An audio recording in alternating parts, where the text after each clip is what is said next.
Hello, in this video we're going to talk about setting an assistant or secretary mail using the InEvent platform. First of all, you go to People, View Attendees.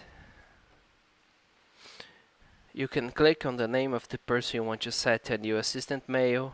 Click on the Edit button. And here you can set the assistant mail or secretary mail. If you resend the confirmation mail,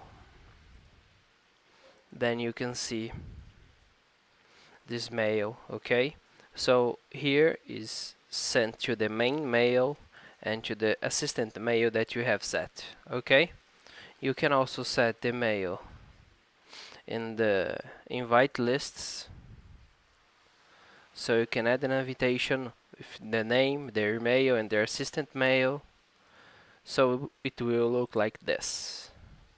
Or even you can use the people's lists, create a new list like this, the assistant mail, and then add a new person, and then you can see here that is the assistant mail.